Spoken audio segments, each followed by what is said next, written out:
Boa noite, amados irmãos e irmãs, que a glória de nosso Senhor Jesus Cristo seja com cada um de vós.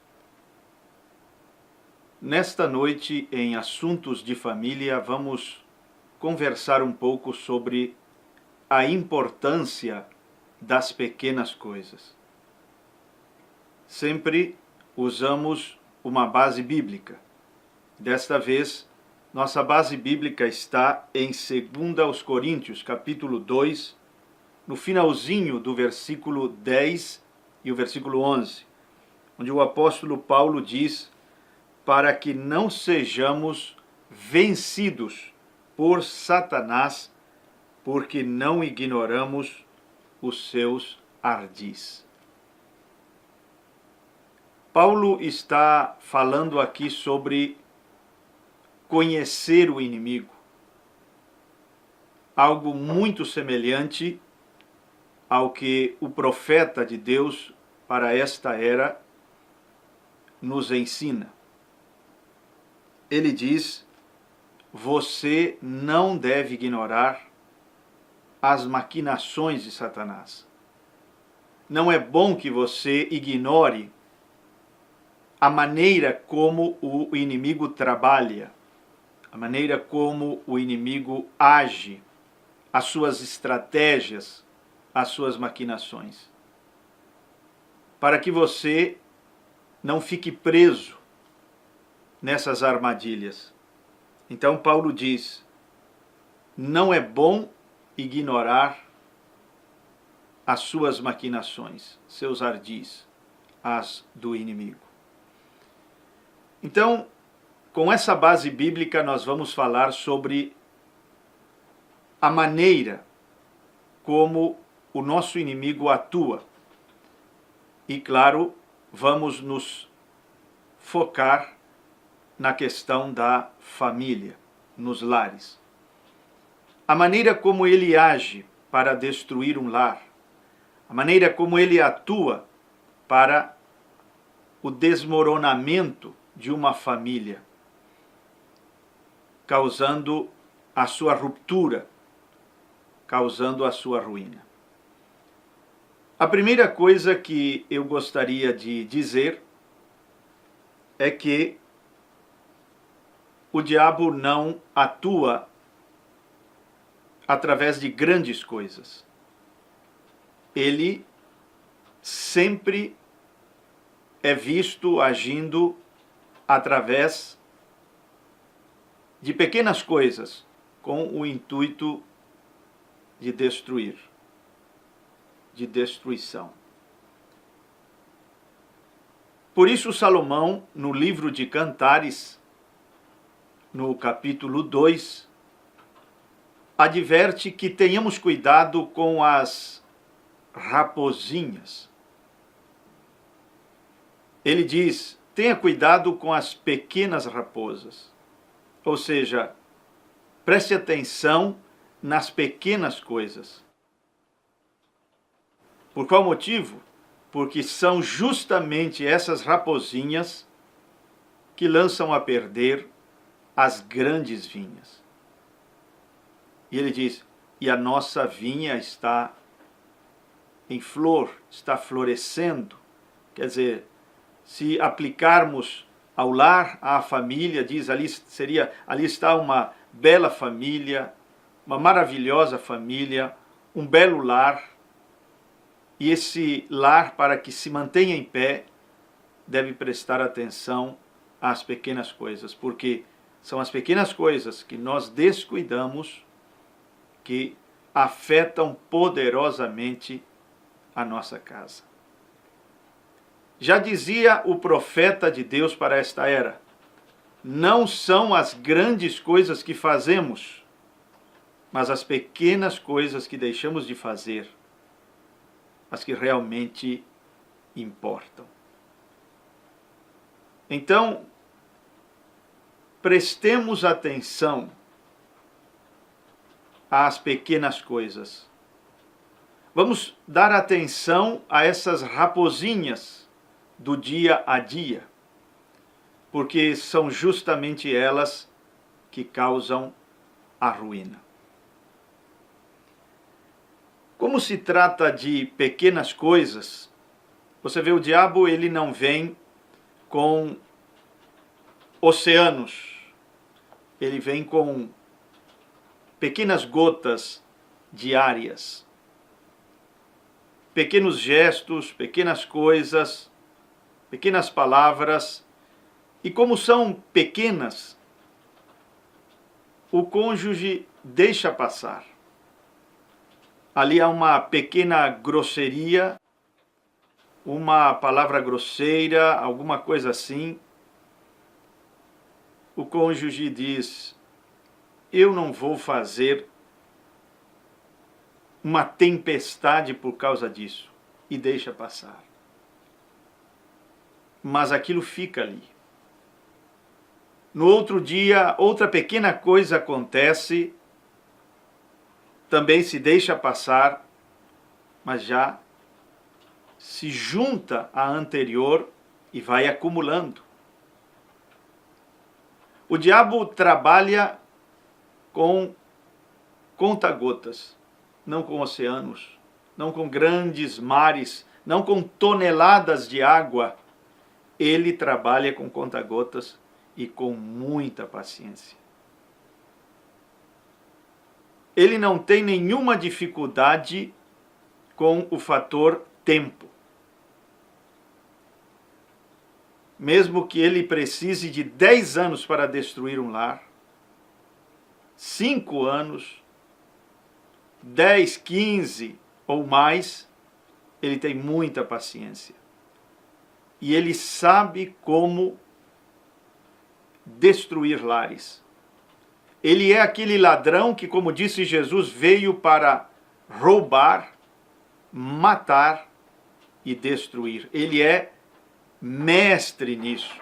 Ele apenas dá lugar à sua natureza de destruição. Ele sabe que um lar não se destrói com grandes coisas, mas com pequenas coisas. Ele então pega o seu conta-gotas e, através de pequenos gestos, pequenas palavras, pequenas atitudes, ele começa o processo de destruição de um lar.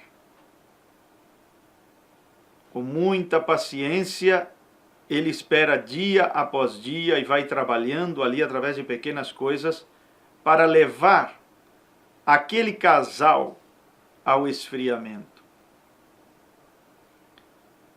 Eu creio que esse é um assunto muito importante, o que estamos considerando nesta noite. Tenho visto isso acontecer inúmeras vezes. E como são pequenas coisas que se acumulam com o passar do tempo,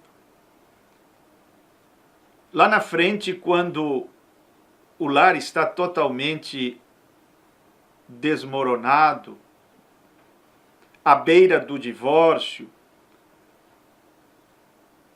ele pensando no divórcio, ela considerando também o divórcio, às vezes em um pequeno momento de lucidez, ele ou ela pensam assim: como chegamos a este ponto? Onde foi que erramos? Aonde tudo começou? E quando eles olham para trás, ali não há uma grande coisa, tipo uma infidelidade, um adultério, alguma coisa grande que tenha trincado a felicidade do lar. Em suas mentes eles voltam, mas eles não conseguem encontrar o fio da meada, onde tudo começou.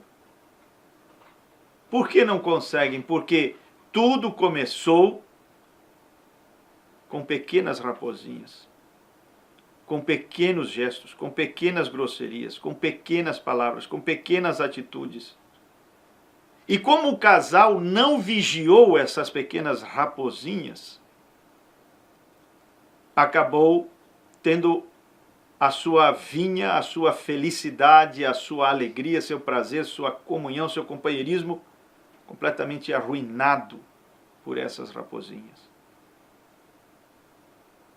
Como o começo da destruição do lar foi através de pequenas coisas, quando a pessoa puxa na memória aonde, para saber, para entender aonde tudo começou, ela não encontra. Foi tão sutil, foi tão pequeno, que a pessoa não percebeu e chegou onde chegou. Então, deixe-me dizer uma coisa aqui. Tenha cuidado com as pequenas coisas. Os seres humanos, eles se cuidam mais das grandes coisas. Um casal se cuida muito de não cometer um adultério, uma infidelidade, e não vigia as pequenas coisas. E são justamente essas que prejudicam a família, o casal, a família em geral. Tenha cuidado com as pequenas raposinhas. Esta é uma coisa muito importante para alguém que está também pensando em constituir um lar, saber como o diabo trabalha, como o diabo se move, como são seus ardis, como disse Paulo, suas maquinações, o jeito como ele atua. Nota-se nos jovens de hoje um total despreparo para enfrentar um lar, a constituição de um lar, tanto da parte da moça como do rapaz. Não há uma estrutura espiritual, psicológica, uma maturidade. Existe somente uma questão mais de sentidos, atração pelo que se vê, pelo externo, mas um total despreparo e falta de estrutura no interior para enfrentar os inevitáveis desafios da vida. E então, quando coisas acontecem, as pessoas culpam o que não devem. Culpam a coisa errada.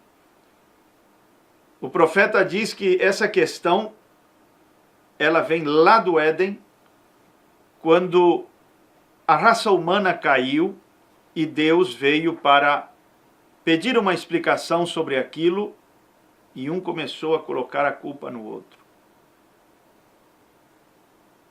Quando Adão foi interrogado, pôs a culpa em Eva e também em Deus. Ele disse: foi a mulher que me deste. Em outras palavras, se o Senhor não tivesse me dado essa mulher, não estaríamos nesta condição, diante deste problema hoje. Nem Deus não escapou. Tem muita gente que põe culpa em Deus por coisas que acontecem. Foi ela, disse Adão. Quando Deus perguntou para Eva por que ela tinha feito o que fez, ela pôs a culpa na serpente. E daquele dia em diante, tornou-se um costume culpar os outros pela condição na qual eu me encontro, pelas coisas que estão me acontecendo, pelas coisas que estão acontecendo em minha casa, em meu lar. Tornou-se um costume culpar outros, não assumir a responsabilidade pelas coisas que estão acontecendo. Isso é muito ruim. Eu quero que você guarde no seu coração o que vou dizer agora. Você não vai prosperar até que ponha a culpa no lugar certo. Enquanto você estiver colocando a culpa em outras pessoas, não assumindo a responsabilidade pelas coisas que estão acontecendo, você não vai sair do lugar. Você não vai progredir. Você não vai avançar, você não vai prosperar. Devemos aprender a assumir a responsabilidade por tudo aquilo que está à nossa volta, daquilo que nos cerca e que, logicamente, somos responsáveis, como no assunto, né, que estamos falando hoje, que é a família. Devemos de assumir essa responsabilidade, encarar. E no caso de um homem, porquanto ele é o cabeça do lar, ele deve assumir a responsabilidade. O Senhor Jesus fala de uma parábola onde ele apresenta duas casas. Essa parábola é muito conhecida, conhecida como a parábola das duas casas. Uma das casas estava fundamentada sobre a rocha, bem fundamentada, um fundamento bem sólido, um bom alicerce, e a outra casa edificada sobre areia.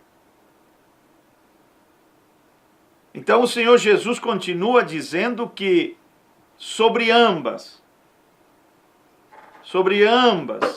vieram inundações, sopraram ventos, vieram tempestades, e uma delas caiu, enquanto a outra permaneceu em pé. Veja que ambas casas foram açoitadas pelos mesmos elementos. A mesma intensidade, os mesmos elementos.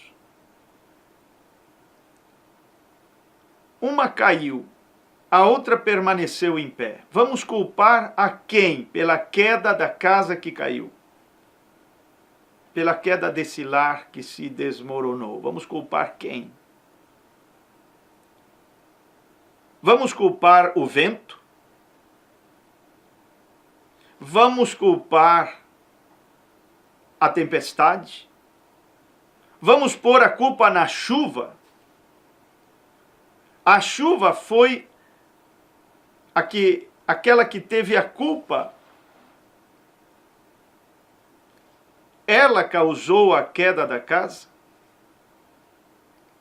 Eu creio que isso seria pôr a culpa no lugar errado, porque a mesma chuva bateu na outra casa e ela não caiu.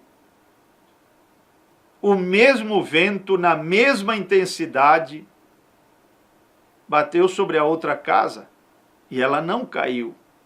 Então, o problema não está no vento. A culpa não está na tempestade, não está na chuva. Onde está a culpa, então? No alicerce fraco. É aqui onde nós temos que assumir a culpa. Não ponha a culpa na chuva, não ponha a culpa em outras pessoas, não ponha a culpa em fatores externos.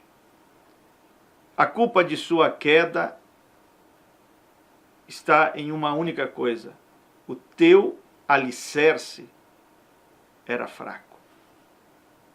Isto se vê muito na igreja. Um irmão desaparece, para de vir nos cultos, de repente alguém o encontra na rua e diz: irmão, o que aconteceu? que o irmão não o vejo mais nos cultos. Então ele começa a contar a história para justificar a sua saída da igreja. O que aconteceu é o seguinte: eu fiz sociedade, uma sociedade com um irmão e, bom, ele não se comportou de maneira correta, agiu de maneira muito terrível comigo, e aquilo foi me entristecendo, e por causa disso eu saí da igreja. Não. Isso é pôr a culpa no lugar errado. Você saiu da igreja porque você tem alicerce fraco.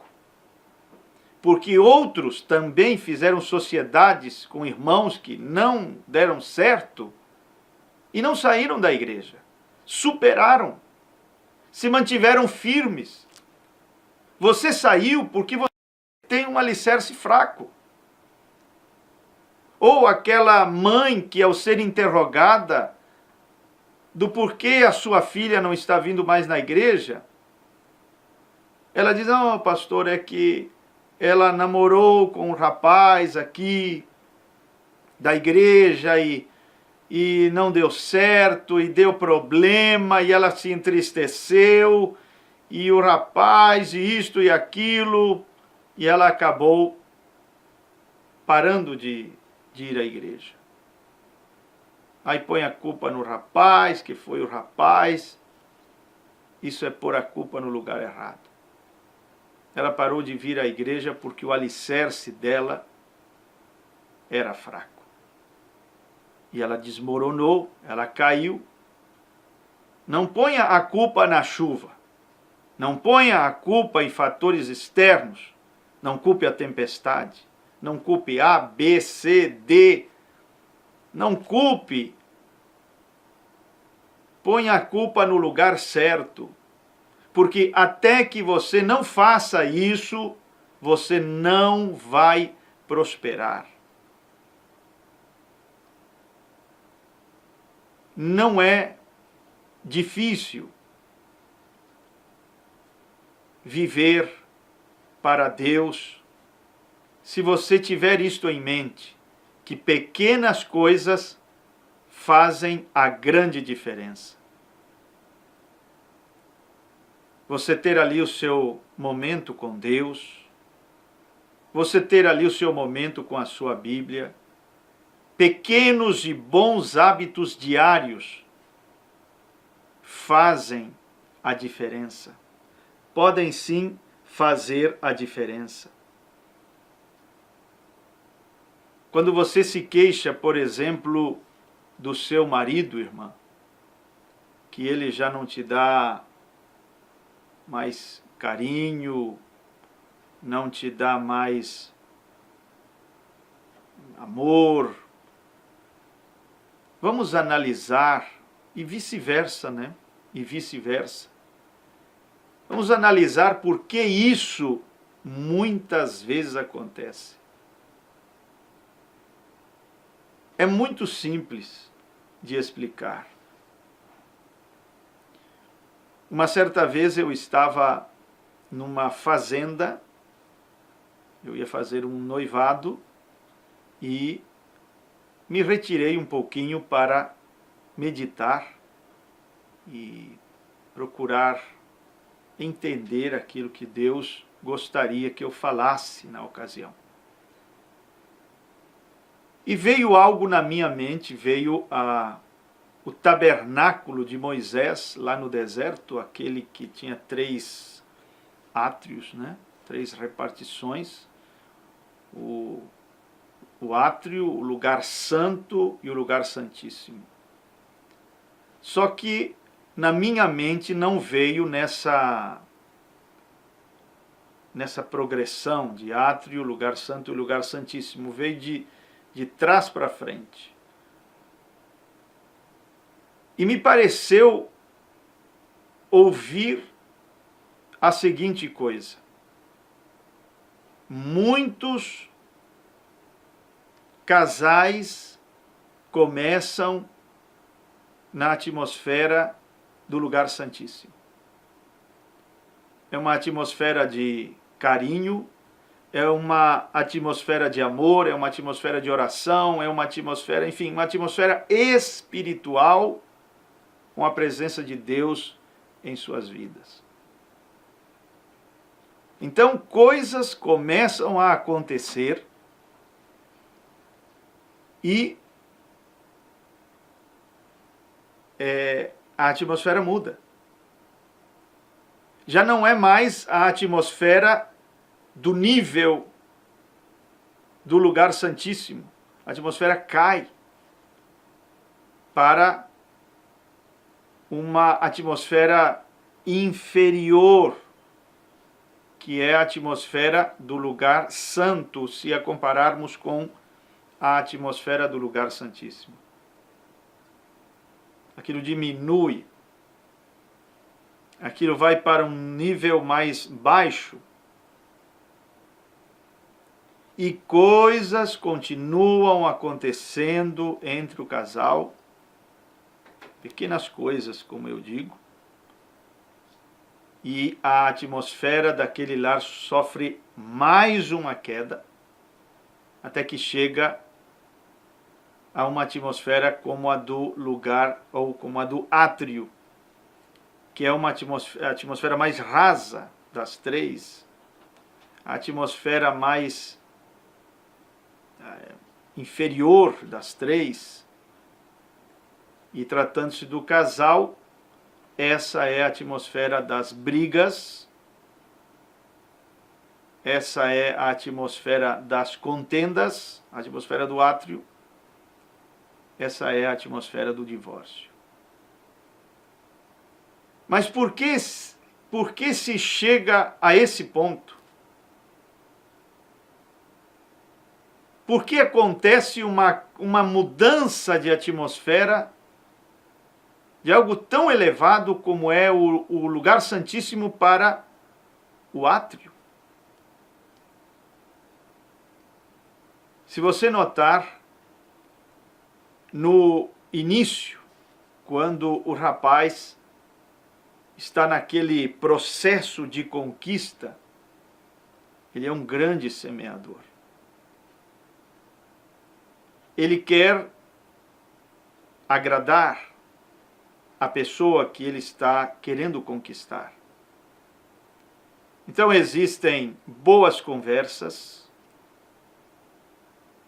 existem presentinhos, existem cartõezinhos, existe uma infinidade de coisas que são semeadas naquela etapa da conquista. Sempre coisas boas. Ela se encanta com aquilo. Ele colhe o quê? A admiração dela, o amor dela, o interesse dela. Por quê? Ele está semeando, é um grande semeador, semeando coisas boas. Semeando, semeando. Depois que casam, param de semear. E o que acontece quando nós paramos de semear? Paramos de colher. O que quero dizer com isto? Quero dizer que se você não está satisfeito com a colheita de carinho, de amor, de interesse que você está recebendo do seu cônjuge,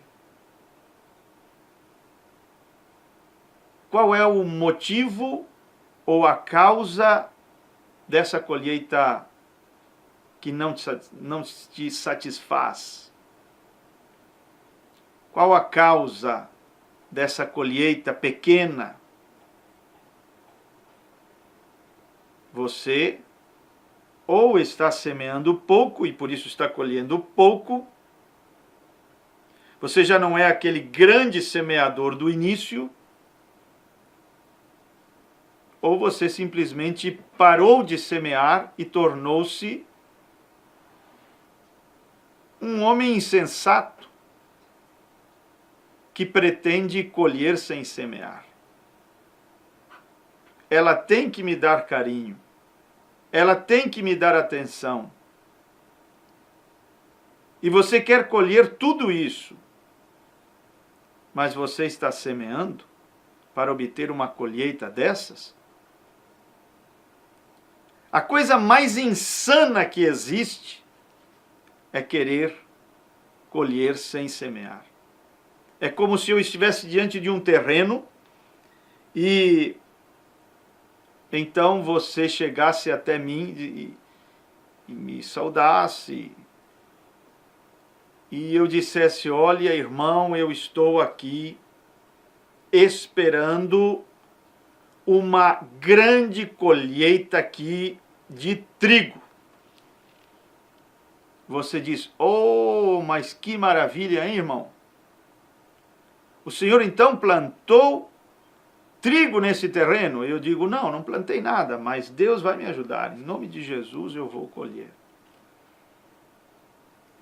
Você, o que acharia de mim? Você acharia uma total insanidade pensar dessa forma? Eu não plantei, como é que eu vou colher? Da mesma maneira é na questão dos relacionamentos. Por isso o livro de Provérbios diz que se você quer ter amigos, você deve ser um amigo primeiro. Plante para colher. Seja para receber. Seja com os outros para que os outros sejam com você. Então, esta é uma maravilhosa meditação. Eu sinceramente acredito que ela está te ajudando. E para encerrar, para finalizar, se você que está me ouvindo está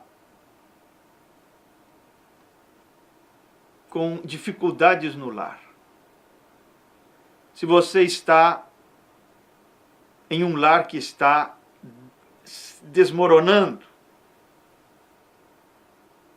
se o teu lar está indo na direção do divórcio, eu quero te dizer uma coisa. Vamos reverter esse quadro, mas não através de grandes coisas, da mesma maneira como o teu lar desmoronou, porque pequenas coisas ruins, pequenos gestos, pequenas grosserias, todos os dias estavam presentes ali no dia a dia, e aquilo foi acumulando, acumulando, até que chegou, onde está agora. Da mesma maneira, para ele ser restaurado, pegue o caminho inverso e comece com pequenos gestos agradáveis. Faça hoje mesmo um pequeno gesto para o seu cônjuge. Não comece com coisas caras e presentes caros, e isso é tolice. Não é assim. E você soaria muito artificial também.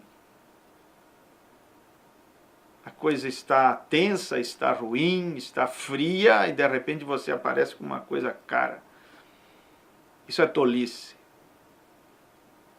Aprenda a viver, aprenda a se relacionar, aprenda os segredos ensinados pela Bíblia.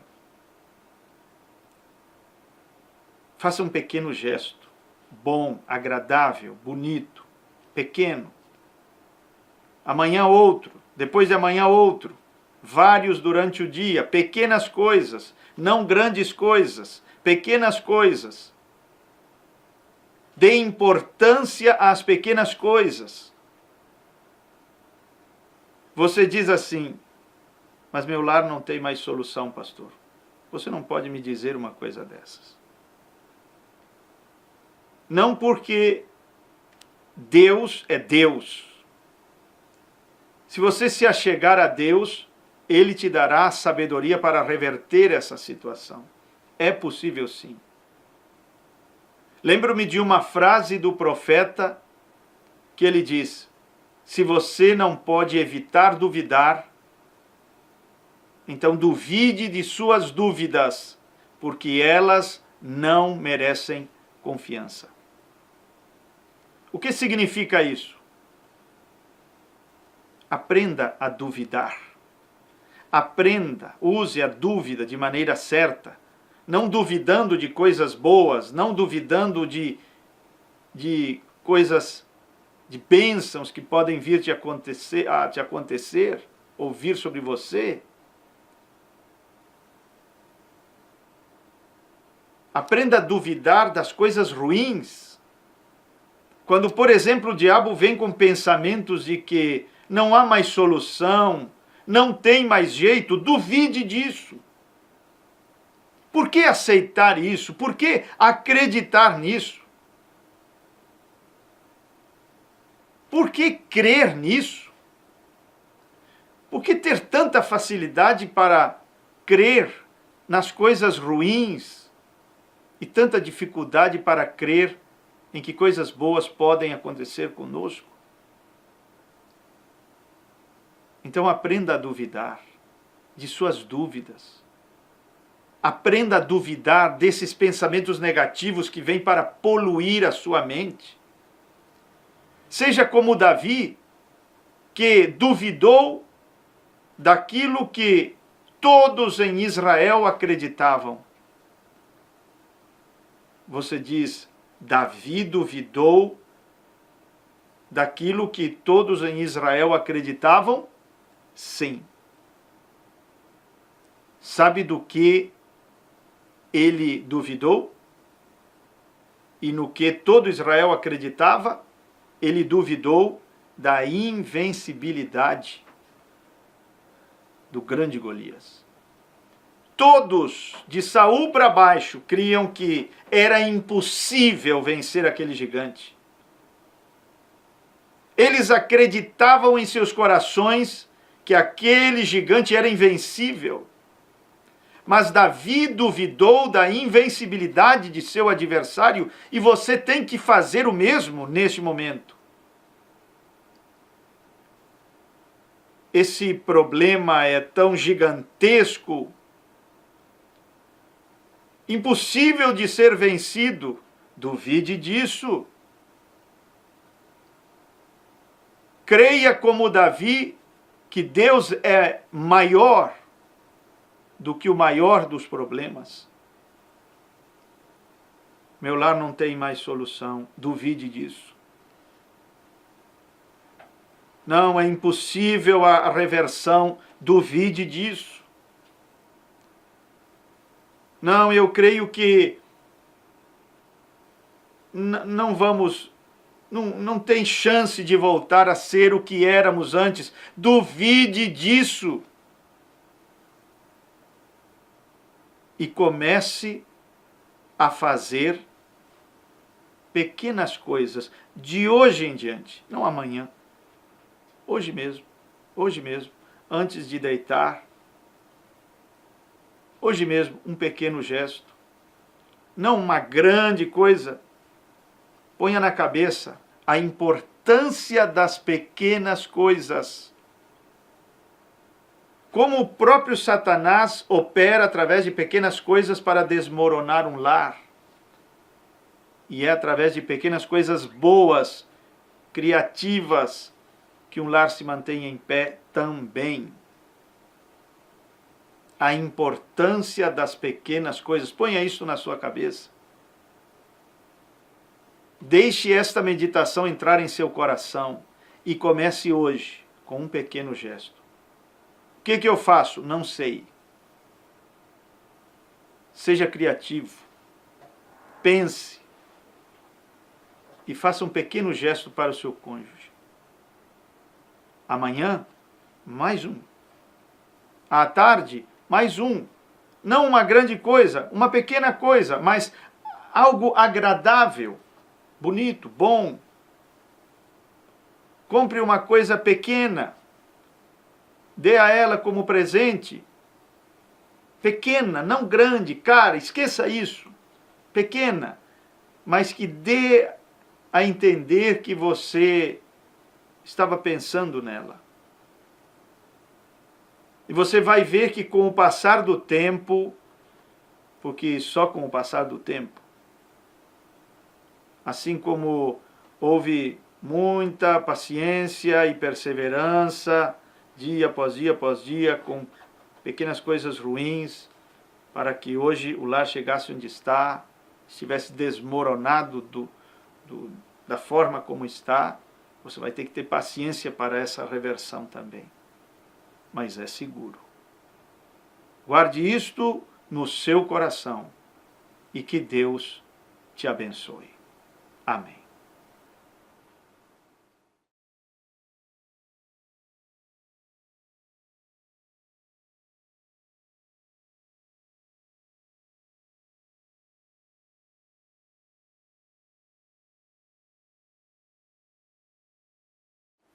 Boa noite, amados irmãos e irmãs.